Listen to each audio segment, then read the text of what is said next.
afternoon, and welcome to NANOG 54. This is our member meeting. So we will go very quickly because we all know that we are between you and the Super Bowl. So we'll make this brief, and we'll. I'm sorry. Yeah, it was 17-12 Pats. They just punted to the Giants. And we will keep the updates. Retrospective of some kind. There you go. Okay. So thank you, everyone. I'd like to thank all the directors on the board who are all sitting here. The program committee, the 16 members of the program committee, the development committee, 5 or 6 members, the communications committee, 3 members, and all our NANOG staff. It takes all these people to put up a NANOG event. Membership information. We have 303 members, and you are most likely one of them. And we have 94 members that have registered for NANOG 54. We would like to thank our host, Telex, our connectivity sponsor, Cox, the diamond sponsors, NTT, Google, and VeriSign, our silver sponsor, Alcatel-Lucent, our annual partnership sponsors. I think this is going to go too fast. There we go. Beer and Gear sponsors, and our various break sponsors, and our newcomers breakfast and breakfast enhancement sponsors. Thank you, everyone.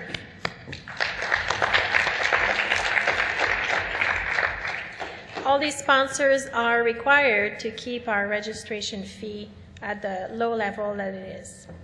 And we also have social sponsors that have put up, we have socials every night, and we also have all right, I want to control this. All right, Development Committee. The recent activities, we have a new sponsorship model that is in place, which will drive the activities for 55, 56, and 57. The objective is to ensure sustainability. As you know, this is our first year of operation. We did a lot of trials, and we learned from these trials, so now we have a new model in place, and we think it will ensure that we are financially stable. It will be posted on the NANOG website very shortly. And you can always make inquiries by sending an email to marketing@nanog.org. Financial information. All financial information is reported to the members at every fall meeting. So our next sequence will be at NANOG 56. You can also consult quarterly information when you log in through the Arrow tools, so that information is public. And also, NANOG, as just good business practice, decided to undergo a voluntary financial audit at the end of this week, just to give us an appraisal if we were doing things in the right way for our not-for-profit status. So we decided it was better to do that at the very beginning rather than having to correct things. And now I will pass it on to Betty, who will explain the next months, what we're doing and what's our strategic plan. And we've had a session in August for a 3-year plan, and we are actively implemented this plan, so Betty will explain to you. Thank you. Welcome, everyone. I'll be brief. There's a few slides here, so I won't read them all to you. I'm just going to highlight through and give you some highlights.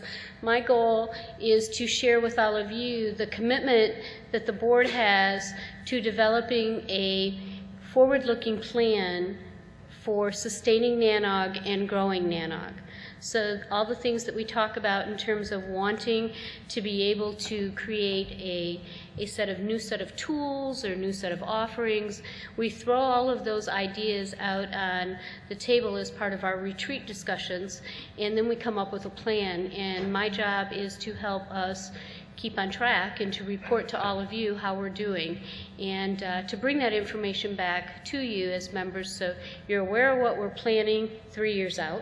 You know, right now we're dealing with 18 months, but we'd like to be really thinking ahead 3 years as we think about implementing these new ideas and bring them back to you, and so we can have a dialogue here at our member meetings. We really want to make sure that it's a long-term investment. We can maintain all of the offerings, so we think through the process of what we're wanting to do, what other NOGs are doing, what we should be doing, and how they line up with priorities. And the important element of what we think about when we're doing a strategic plan is the members. You know, we have members, we have all of you who are making a core investment into NANOG, and we want to respect that and honor that, and that's one of our drivers. As with any company, we want to achieve financial stability. Physical stability. We want predictability. We don't want to be just thinking about, is NANOG making money meeting to meeting? But do we have a reserve to sustain us annually and into the next year? So we talk about a lot of those things. We want to broaden the scope and size of our sponsor contribution while maintaining the look and feel of NANOG's principles. So we don't want NANOG to become a trade show. We're committed to the vendor-neutral environment that you all enjoy, and we want to protect that for you in our sponsorship model. So that's a big driver that we talk about. We want to be able to create exceptional support for our vendors and operational efficiency. We don't want to have a lot of overhead for our sponsors to be able to be here, either for us or for them. So we always think about ways in which we can make it easy for sponsors to participate. And we talk a lot now these days about making sure that we can honor the deliverables that we've committed to giving you. It's an important business element, and so we're paying attention. We want to build the unified branding message about why is NANOG unique. And we all have an opinion and a view, and we're sharing that in our collateral and in our message with all of you, so that we're all 303 of you who are members are sharing the same vision as the board, that we're speaking the same language, that we all know what we want this organization to become together. We are developing mutually rewarding agreements, because we can believe that a sponsorship model is very rewarding for NANOG, but we have to make sure that it's a rewarding experience for the sponsors for them to come back. As Sylvie indicated, with the goal of maintaining the registration fee. So financial stability means registration and sponsorship. And those are moving targets, and they come into play when having a plan, so you can address them. If there are changes, we can talk about them with you, and you can check on us by looking in Arrow at the financial information, all available for members. We need to think about how we increase the numbers of members and the number of folks that are meeting. So there are things that we talk about, not new, they're old subjects that we've talked about at NANOG for a long time. We have 450 people on average. What would it mean if we had 650 people? And what would it mean if we have 303 members today and we had 600 tomorrow? And if we want 600 tomorrow, how are we going to get there? What's our value proposition? So those are some of the subjects that are drivers in our strategic plan objectives that we talk about. My job is to report how are we doing on achieving the objectives that we committed to do in the strategic plan.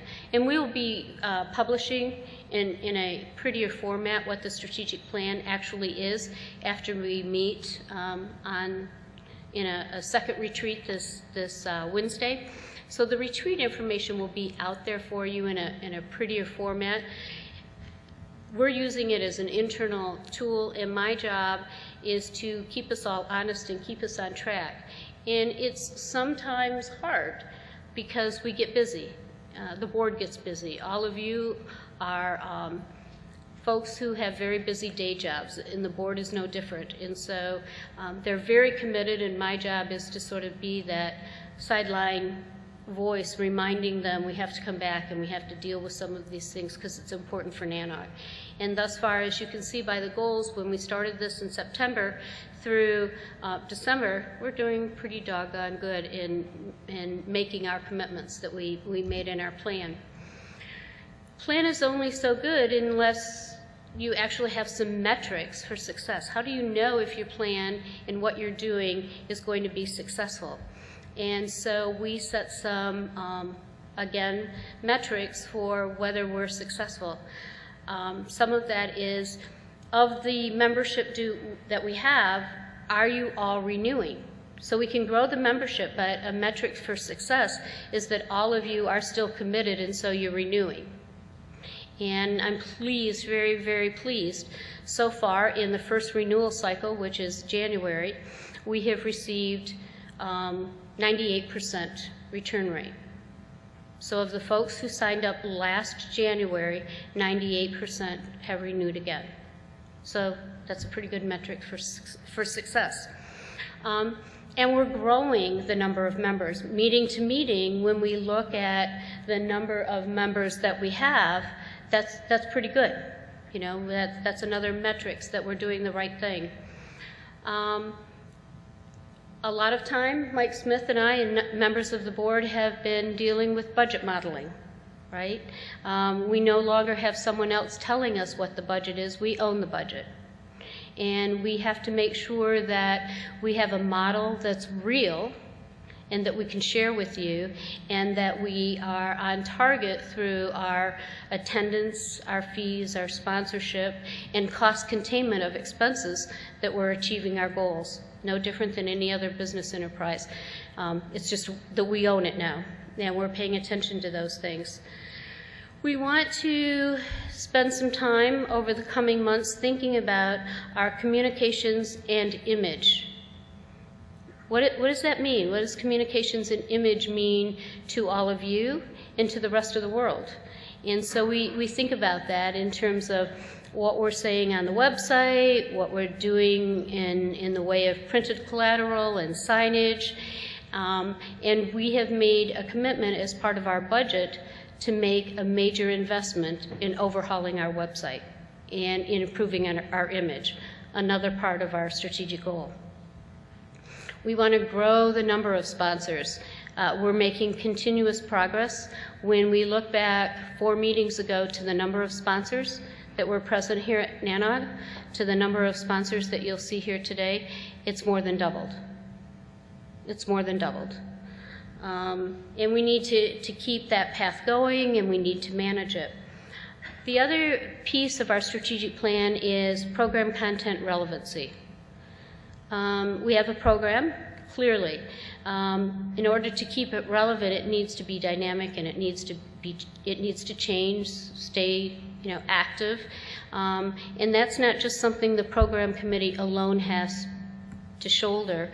The board and all the committees talk about program relevancy, and we're talking about developing new ideas, new content that we may be able to bring to the forefront.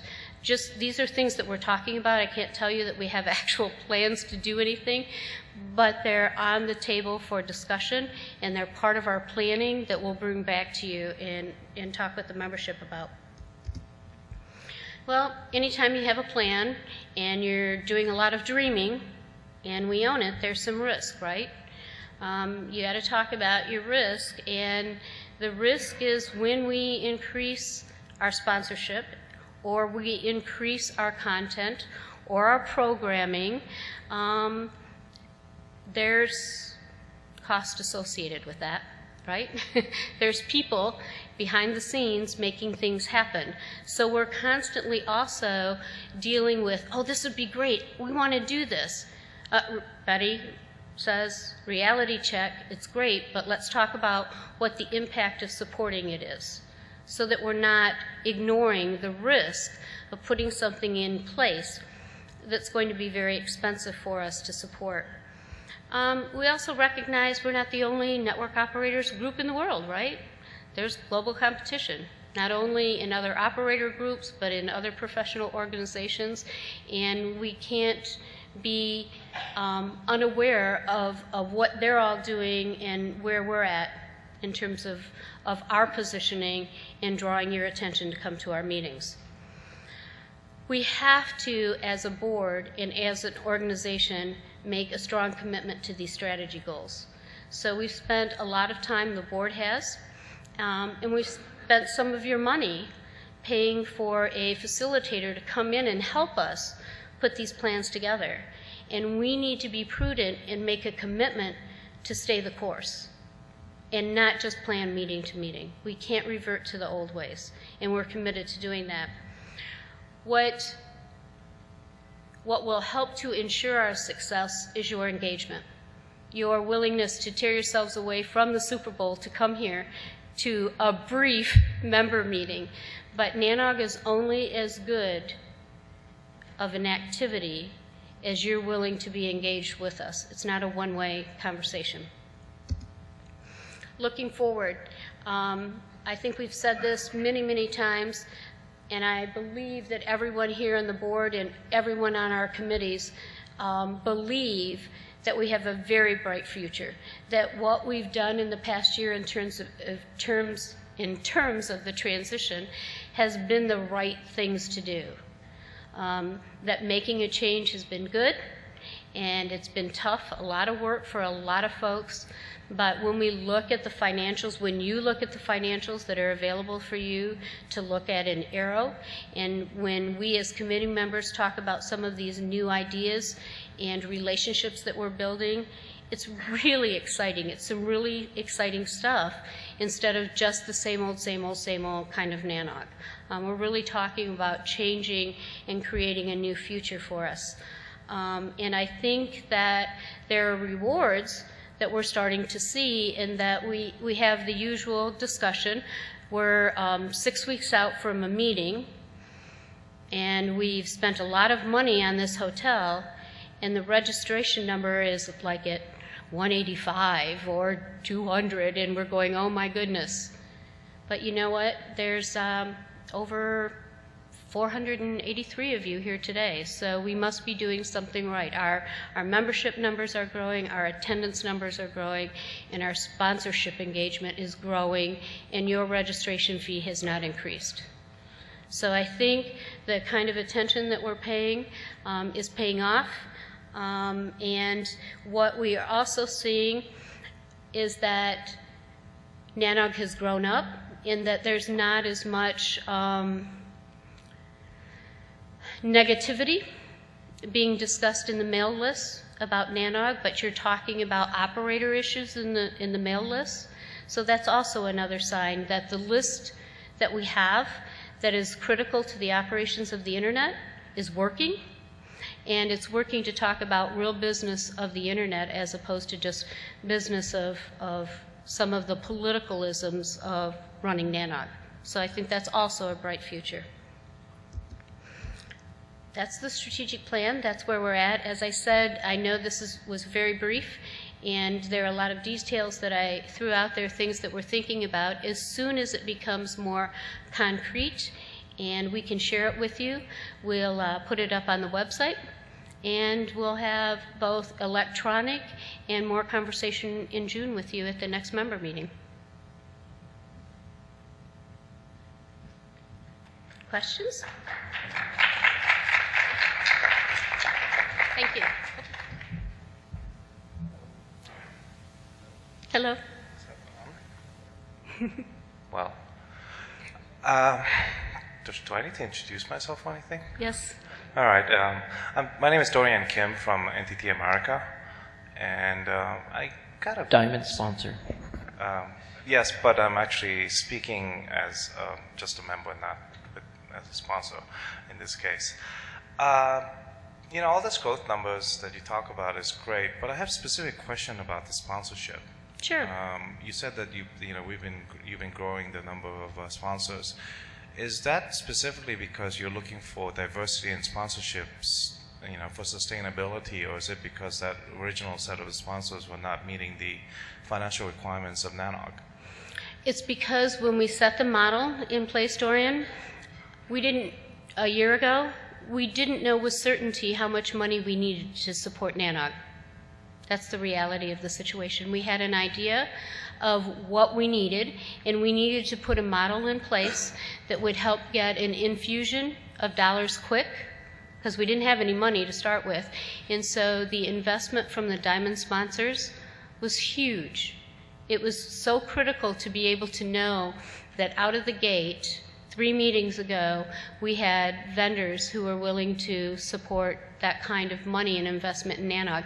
Now what we've done is spent serious time looking at what does that sponsorship model really need to be going forward. Not based on diversity, in any of that, but really from a financial model point of view, what's the targeted dollar that we need to try to achieve? Then let me ask a question, this time with the sponsor hat on. Does that mean that you should be repricing or reclassifying the different levels, tiers of sponsorship, as in like up the dollar requirements? There is a redefinition of the model, yes. Okay. And what you will see in the coming days and on the website through the development committee is more details on what that new model for NANOG 56 and beyond will be. All right. Our first cycle ended with this meeting, and we spent a lot of time right-sizing that model and putting together a new model that will take us through the next year. And I really think that it is good for NANOG, and it is not painful for sponsors. The benefit of what we've done as well, Dorian, is we've spent time making sure that we know what our commitment to you is and how we're going to deliver it. So it's not as much of a gray area, a trust and gray area. We actually know what we need to do to honor that commitment that you're making for us, or to us. I think I can take the rest of the sponsorship stuff probably offline. Okay. Thanks. And come and see myself or Masako. Masako, where are you? Masako's right there. She'll be happy to talk to you about it. Okay, thank you. You're welcome. Hi. Dan Golding with Raging Water Data Centers. First, I want to say I'm personally very happy with the fact that sponsorships have been broadened because I got to sponsor. I don't think we've looking at the sponsor signs. Some people are going, wow, that's a lot of sponsors, and I think some people may be concerned that we've gone nuts, and certainly you have to look at how many there are, but I don't think it's become unreasonable. I do think you can charge a little bit more. I wouldn't double it, but I think there is still some distance you can go in increasing the charge of sponsors. The thing that I would ask in return as a sponsor is continuing to professionalize the sponsorship process. So if I paid 30 grand for something, I probably, it's not going to kill me to be 50, but only if the sponsorship process becomes much more seamless, painless, and that to my marketing people, this looks much more like a professional organization and much less like a group of network engineers trying to throw a conference, which is not a slap at any of us. It's just one of the things you have to do, sort of the quid pro quo. Absolutely. The other comment I want to make is I think we're doing great. I think you guys have done a wonderful job. I think the fact that you don't have 100 people in this room, half of whom are coming here to scream and yell and freak out, is the ultimate vote of confidence. And so the only question I would ask is, are we at a stage where we're still getting the volunteers we need? Do we have a process in place to develop those volunteers? Are we getting the community participation we need? Are we putting the right cogs in the right holes? We've gone past the stage where the early pioneers are, many of whom were on the stage, but at some point the early pioneers will step away. Do we have other folks ready to step in and do stuff? That was a question. Somebody want to answer? I mean, I can give you my. Dan, you're absolutely right. Let me answer in 2 ways. We recognize that we have to behave more as a professional organization when it comes to our sponsors. there's processes and operational activities that we need to change so that it is professional, that it's more streamlined than what it's been. We acknowledge that, and we thank everyone who's been willing to stay the course with us, and we know it's been bumpy. As a board, as your ED, we make a commitment that it is getting better, and we spent a lot of time talking about how to make that better. In fact, so much so that's why I can't say, oh, here's the new model. I wished I had that for you. We're not quite there yet because we want to make sure that it is professional, that we understand it, and that we can honor the commitment that you're going to make to us. So we're, first and foremost, it's right in front of us.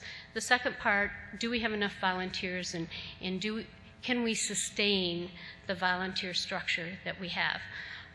We talk about it a lot, and we talk about what the balance between volunteers and paid contractors ought to be.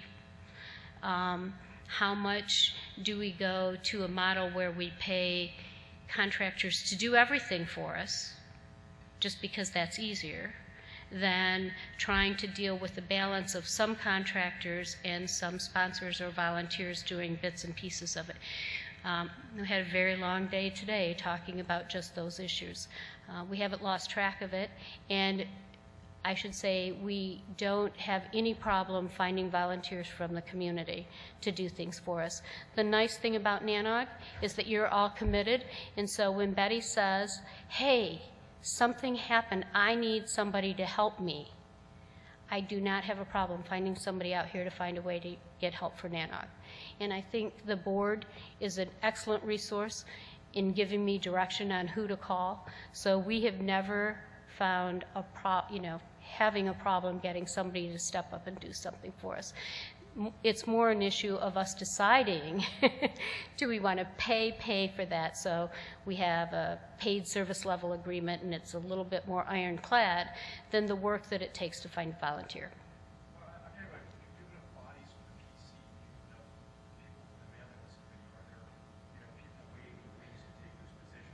So Dan's asking if we have enough volunteers on the PC and stuff. For the rest of you who aren't being directed at his very quiet voice.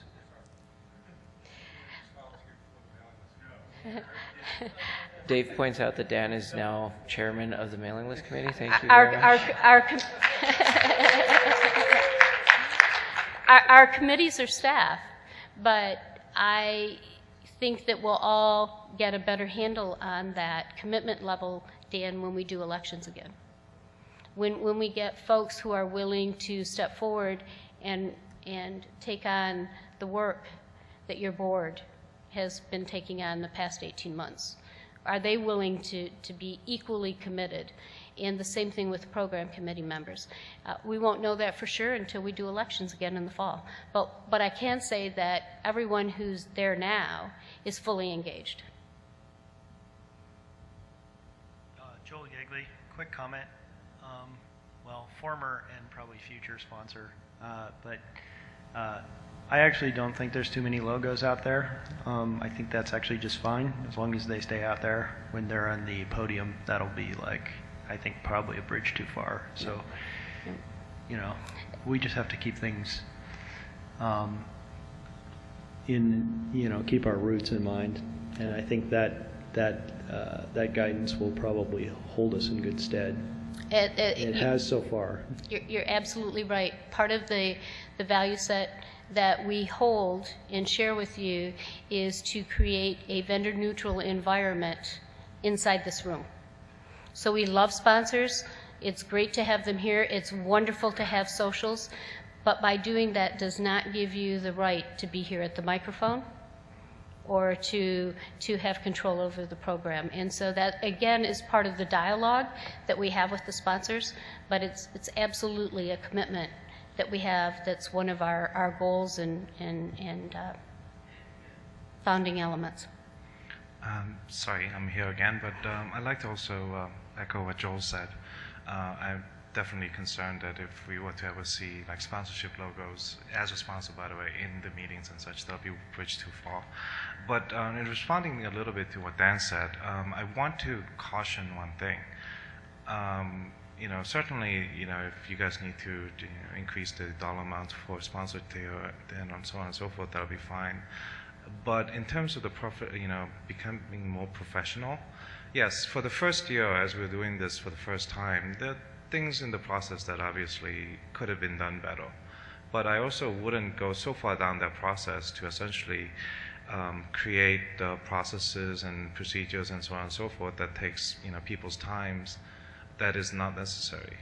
I think that we need to know what the best solution is and what the easiest way to have NANOG be an organization for sponsors to deal with, and then just stop there and no further. Yeah. And we need to be very cognizant of the fact that as a member-driven organization like this, there's no reason for us to be more than what we are. Thank you.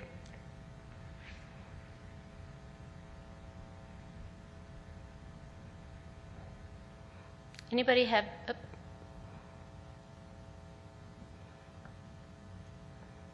mentioned a lot about the sponsors, and obviously there's been an increase in the number of sponsors over the last few Who meetings. are you? I'm Vishal Sharma, Metanoia Inc. And my question is, what is the value that NANOG is planning to provide to the sponsors? I mean, they obviously do not influence the program. That's like sacrosanct in NANOG, and that should stand. But in addition to that, where is the value for the sponsors as the number of sponsors increases and the sponsorship slabs increase? What is the promise to the sponsors? I'm just wondering. Sure. We make a commitment to our sponsors that we will help promote their visibility through our signage, through these slides that you see at breaks, recognizing their contribution. We do a lot of web page presentation, again, recognizing the sponsorship. The nice thing about NANOG's website is that we value our archive. So if you're a sponsor, that's archived and it lives as long as NANOG is around, and there's information about your engagement. And that's pretty valuable. You don't get that with a lot of investments in organizations like NANOG. The other thing that we promise in the value return is that we provide a setup inside the exhibit, I don't want to call it exhibit, excuse me, wrong word, because we don't do exhibit halls.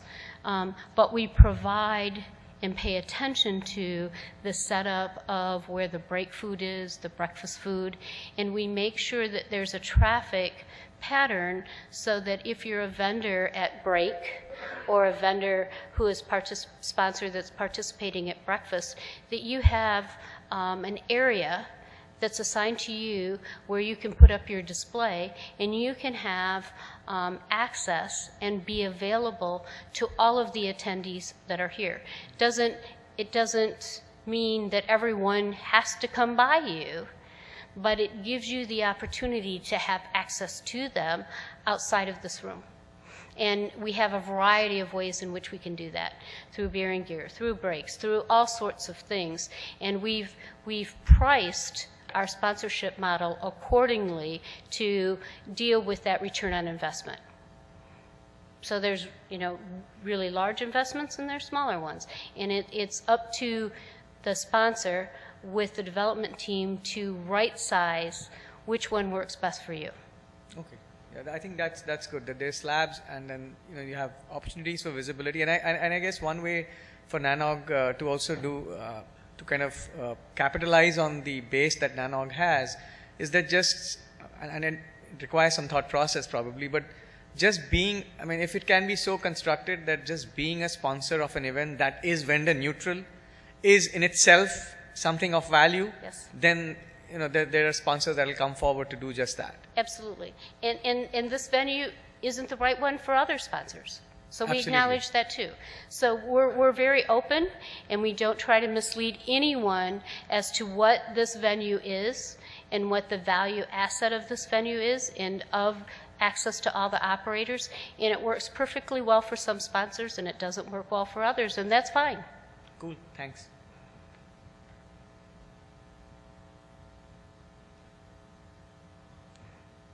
We're done. Unless you have any questions, I think we're done. Sylvie, are we done? I think we are. What's the score? Score is still 17-15 Patriots. They second down on the 8-yard line, 2nd and 10, on their own 8-yard line. Thank you again. There's three real important, near the beginning of besides the fourth NANOG, quarter. anytime any of you as members 9 minutes. or the community in general, all of us are members of board at nanog.org, and I can assure you that we pay attention to everything that comes in.